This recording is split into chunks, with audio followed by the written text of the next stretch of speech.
ಸುಶೀಲಾ ಬಗ್ಗೆ ಮುಂದಿನದಲ್ಲಿ ತಿಳಿದುಕೊಳ್ಳೋಣ. ಕೆಲವು ದಿನಗಳ ಕಳೆದ ಮೇಲೆ ಹರಿದ್ವಾರದಲ್ಲಿ ಕುಂಭಮೇಳ ನಡೆಯಿತು. ಮಕ್ಕಳೆಲ್ಲರೂ ಒಟ್ಟುಗೂಡಿ ಕುಂಭಮೇಳಕ್ಕೆ ಹೋಗಲು ತಂದೆ ಅನುಮತಿ ಬೇಡಿದರು. ಪಂಡಿತ ದೇವದತ್ತ ಸಂಶೋಧನೆಯಿಂದ ಒಪ್ಪಿಗೆ ನೀಡಿದರು. ಸದಸ್ಯರೆಲ್ಲರೂ ಸೇರಿ ಕುಂಭಮೇಳಕ್ಕೆ ಹೊರಡುವ ಮುಂಚೆ ಸುಶೀಲೆ ಎಲ್ಲರಿಗೂ ಮೇಳದಲ್ಲಿ ವಂಚಕರು, ಕಳ್ಳರು, ನಯವಂಚಕರು, ಡಕಾಯಿತರು ಬಂದಿರುತ್ತಾರೆ. ಅವರೆಲ್ಲರ ವಿಚಾರದಲ್ಲಿ ಎಚ್ಚರಿಕೆಯಿಂದ ಇರಬೇಕು.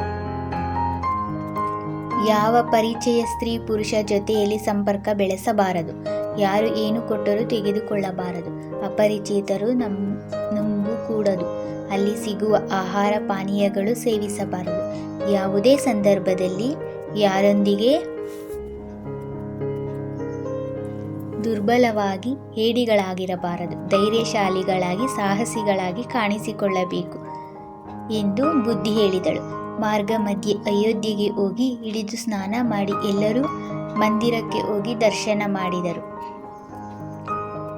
ವಾಪಸ್ ಧರ್ಮಶಾಲೆಗೆ ಬಂದರು. ಮೊದಲೇ ಇವಳ ಮೇಲೆ ಸಿಟ್ಟಿದ್ದ ಕಾರಣ ಅಡುಗೆ ಭಟ್ಟ ಇವರೆಲ್ಲರಿಗೂ ಊಟದ ಜೊತೆಗೆ ಮಸಾಲ ಪದಾರ್ಥವನ್ನು ಅಡುಗೆಗೆ ಬೆರೆಸಿ ಉಳಿದ ಪದಾರ್ಥವನ್ನು ಸ್ವಲ್ಪ ಪಟ್ಟಣಕ್ಕೆ ಕಟ್ಟಿ ಇಟ್ಟ. ಅಡುಗೆಯಾದ ಸೋಮದತ್ತ, ರಾಮದತ್ತ, ಇಂದ್ರಸೇನ ಊಟ ಮಾಡಿದರು. ಭೋಜನ ಮಾಡಿದ ಕೂಡಲೇ ಅವರೆಲ್ಲರೂ ಪ್ರಜ್ಞೆ ತಪ್ಪಿದರು.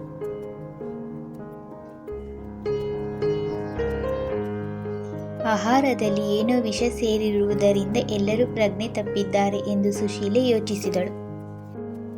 ಕೂಡಲೇ ಅಡಿಗೆ ಮನೆಗೆ ಹೋಗಿ ಪಟ್ಟಣದಲ್ಲಿ ದತ್ತೂರಿ ಬೀಜಗಳನ್ನು ನೋಡಿದಳು. ಅಡಿಗೆ ಭಟ್ಟನನ್ನು ಕರೆಸಿ ಗದರಿಸಿ ಕೇಳಿದಳು. ಏನು ಊಟಕ್ಕೆ ಬೆರೆಸಿರುವೆ ಅಂತ ಕೇಳಿದಳು. ತಕ್ಷಣ ಸುಶೀಲೆ ವಿಚಾರವನ್ನೆಲ್ಲ ತನ್ನ ಪತಿಗೆ ತಿಳಿಸಿ ಬೇಗನೆ ಔಷಧೋಪಚಾರ ಮಾಡುವನಂತೂ ಕೇಳಿದಳು. ಅಡಿಗೆಯವನಿಗೆ ನೀನು ನಮ್ಮೆಲ್ಲರ ಸಾಯಿಸುವ ವಿಚಾರ ಮಾಡಿದ್ದೆ, ನಿನ್ನನ್ನು ಪೊಲೀಸರಿಗೆ ಒಪ್ಪಿಸಬೇಕು ಎಂದು ಬೆದರಿಸಿ ಹೇಳಿದಳು. ಅಡಿಗೆಯವನು ತಪ್ಪನ್ನು ಒಪ್ಪಿಕೊಂಡು ಕ್ಷಮೆ ಬೇಡಿದ್ದರಿಂದ ದೇವಸ್ಥಾನವನ್ನು ಕ್ಷಮಿಸಿದನು. ವೈದ್ಯರ ಸಕಾಲಿಕ ಚಿಕಿತ್ಸೆಯಿಂದ ಎಲ್ಲರೂ ಆರೋಗ್ಯ ಹೊಂದಿದರು. ಸುಶೀಲೆಯು ಇನ್ನೂ ಹೆಚ್ಚು ಗೌರವಕ್ಕೆ ಪಾತ್ರಳಾದಳು. ಮಾರನೆಯ ದಿನ ಕುಂಭಮೇಳದ ಮುಗಿಸಿಕೊಂಡು ಎಲ್ಲರೂ ಅಲ್ಲಿಂದ ಹೊರಟರು. ರೈಲು ಜ್ವಾಲಾಪುರ ನಿಲ್ದಾಣದಲ್ಲಿ ನಿಂತಿತು. ಮಕ್ಕಳಿಗೆ ಕುಡಿಯಲು ನೀರು ಬೇಕಾಗಿದ್ದರಿಂದ ಸುಶೀಲಾ ಮಕ್ಕಳ ಜೊತೆ ಕೆಳಗಿಳಿದಳು. ಗಾಡಿ ಹತ್ತುವಷ್ಟರಲ್ಲಿ ರೈಲು ಹೊರಟು ಬಿಟ್ಟಿತು. ಸರಪಳಿಗೆ ಇಳಿದರೂ ಅದು ಕೆಟ್ಟು ಹೋಗಿದ್ದರಿಂದ ರೈಲು ಗಾಡಿ ನಿಲ್ಲಲಿಲ್ಲ. ಗಾಡಿಯಲ್ಲಿದ್ದ ಎಲ್ಲರೂ ಸಹ ಹರಿದ್ವಾರಕ್ಕೆ ತಲುಪಿದರು. ಸುಶೀಲೆ ಮಾತ್ರ ಅಲ್ಲೇ ಉಳಿದಳು. ಆದರೆ ಸುಶೀಲೆ ಧೈರ್ಯ ಕೆಡಲಿಲ್ಲ. ಅವಳು ಮಕ್ಕಳನ್ನು ಸೊಂಟದ ಮೇಲೆ ಎತ್ತಿಕೊಂಡು ಜ್ವಾಲಾಪುರದ ಹರಿದ್ವಾರಕ್ಕೆ ಬಂದಳು.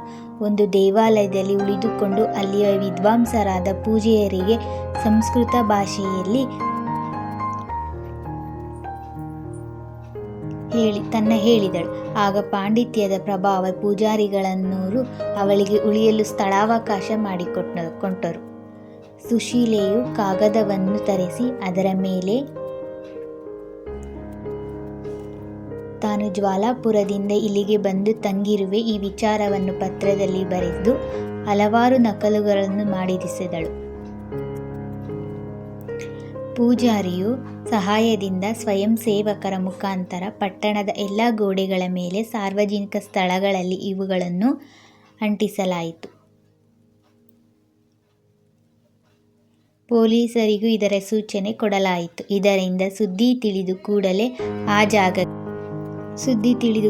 ಆ ಜಾಗಕ್ಕೆ ಬಂದು ಅವಳನ್ನು ಕರೆದುಕೊಂಡು ಹೋದರು. ಈ ಅದ್ಭುತವಾದ ಕಾರ್ಯಕುಶಲತೆಯನ್ನು, ಧೈರ್ಯವನ್ನು, ಸಮಯಸ್ಫೂರ್ತಿಯನ್ನು ನೋಡಿ ಮನೆಯವರೆಲ್ಲರೂ ಅವಳನ್ನು ಹೆಚ್ಚು ಆಧಾರದಿಂದ ಕಾಣುವಂತಾಯಿತು. ಕುಂಭಮೇಳದಲ್ಲಿ ಜನದಟ್ಟಣೆ ಬಹಳ ಇದ್ದಿದ್ದರಿಂದ ಹಾಲು ಸಿಗುವುದು ಬಹಳ ಕಷ್ಟವಾಗಿತ್ತು. ಅವರು ಕೆಲವು ದಿನಗಳು ಅಲ್ಲೇ ಉಳಿಯಬೇಕಾಯಿತು. ಆದ್ದರಿಂದ 2,000 ರೂಪಾಯಿಗಳನ್ನು ಕೊಟ್ಟು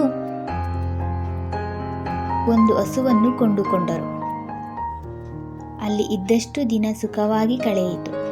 ಅವರು ರಾತ್ರಿಯಲ್ಲಿಯ ಸರದಿಯ ಪ್ರಕಾರ ಒಬ್ಬೊಬ್ಬರು ಹಸುವನ್ನು ಕಾಯುತ್ತಿದ್ದರು. ಸುಶೀಲೆಯ ಸರದಿ ಬಂದಾಗ ಹಸುವನ್ನು ಕಾಯಬೇಕಾಯಿತು. ಅಲ್ಲಿ ಕಳ್ಳನು ಹಸುವನ್ನು ಬಿಚ್ಚಿ ಹೊಡೆದುಕೊಂಡು ಹೊರಟನು. ದೂರದರ್ಶಿನಿಯಾಗಿದ್ದರಿಂದ ಮೊದಲೇ ಗುಡಾರದಲ್ಲಿ ಒಂದು ಗಂಟೆಯನ್ನು ಕಟ್ಟಿಸಿದ್ದಳು. ಯಾವನಾದರೂ ಕಳ್ಳ ಬಂದರಾಗಲಿ